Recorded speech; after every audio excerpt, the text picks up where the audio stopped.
Le vide qui remplissait l'âme de Georges, comme une sorte de vaisseau, a explosé de l'intérieur. Il était parfois inconscient de qui il était, et ne trouvait pas sa place dans son propre espace. Tout semblait être très compliqué dans sa vie. Georges a longtemps vécu seul et ses relations ne fonctionnaient pas bien en société. Il voyait clair dans les gens et n'était pas assez long pour jouer le rôle d'un bon ami ou d'un compagnon, sachant à l'avance comment cette amitié se terminerait.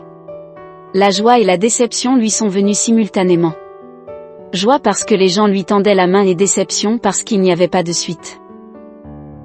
Venant de son métier préféré, à savoir, il aimait beaucoup les animaux. Il a donc suivi une formation pour devenir médecin vétérinaire. Georges était totalement immergé dans sa profession, et en plus, il considérait tous les chiens et les chats comme ses proches.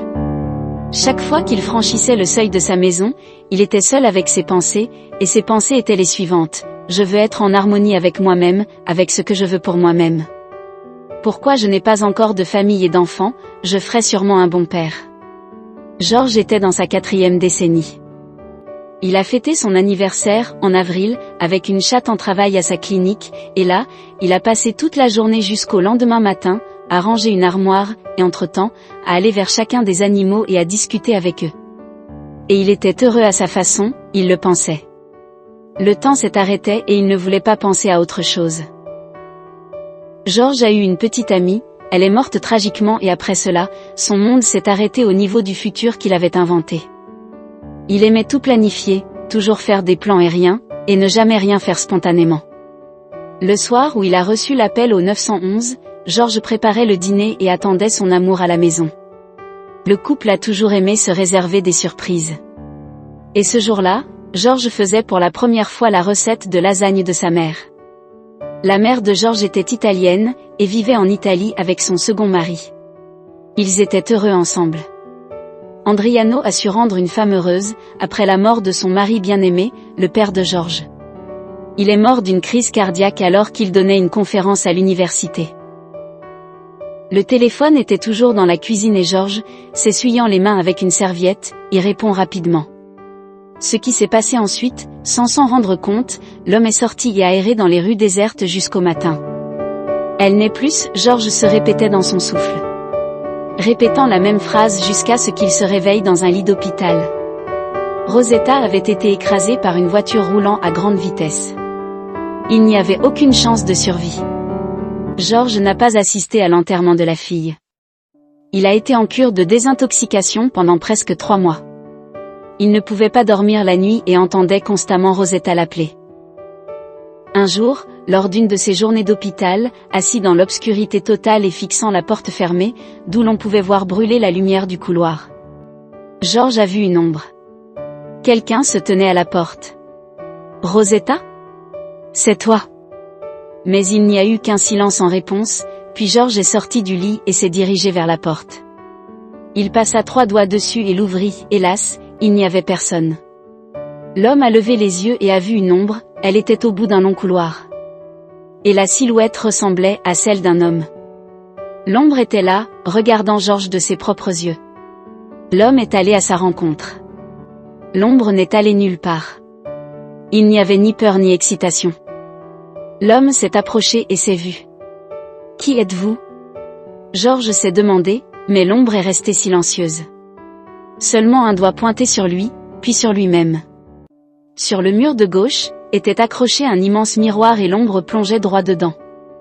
Il s'est arrêté, s'est retourné et a secoué sa tête. Georges a réalisé qu'il ne pouvait pas y aller. Eh bien attendez, pourquoi tout ça, je ne comprends rien, comment suis-je censé vivre ? L'ombre s'est évanouie et Georges a vu dans le reflet du miroir, son visage âgé et tombant. Non, ce n'est pas moi. En quoi suis-je devenu ? L'homme s'est demandé. Je dois me ressaisir. Après un certain temps, Georges a été libéré de la clinique. Il se consacre entièrement à son travail et s'engage dans des actions caritatives. Il a donné à son organisation le nom de sa bien-aimée, Rosetta Essat. La fille aimait aussi les animaux, et c'était leur idée à tous les deux. Ils voulaient créer ensemble une fondation pour la défense des animaux. Jour après jour, Georges travaillait sans relâche, sans se soucier de lui-même. Mais à la vue des miroirs et de la lumière qui se faufilaient dans l'obscurité, il avait toujours peur de revoir son ombre. George avait peur, et en même temps il voulait y aller. Il voulait aller là où elle était allée. C'est là, imaginait-il, que se trouvaient les réponses à toutes ces questions. Et parfois, au contraire, il avait envie de convoquer son ombre et de la supplier d'être inséparable. Il avait besoin de décharger tout le poids accumulé avec quelqu'un pour être compris sans mots.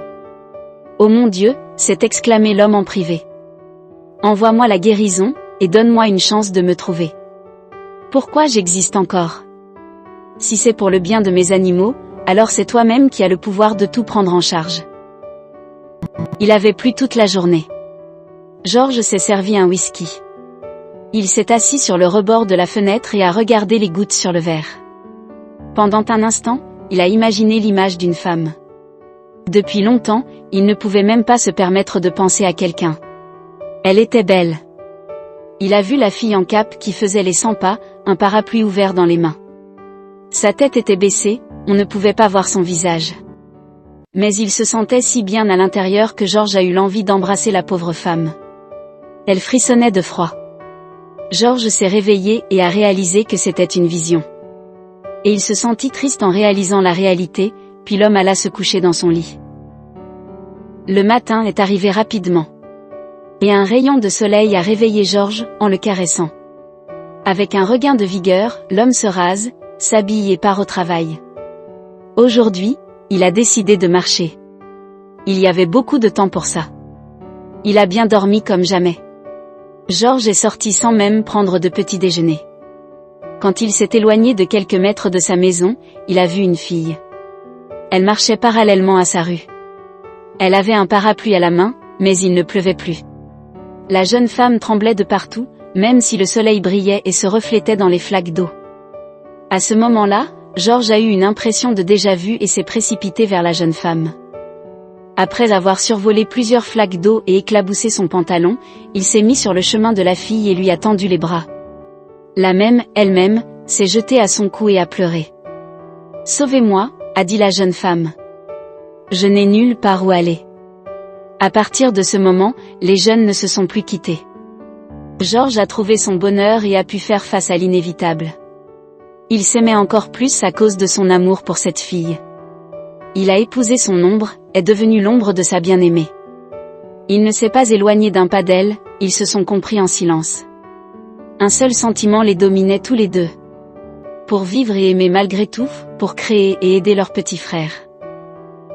George et Laetitia ont également adopté 2 enfants. Une fille et un garçon, ils étaient frères et sœurs. Ils ont fait d'excellents parents. Bientôt, 1 an plus tard, ils ont eu des jumeaux. 2 beaux garçons.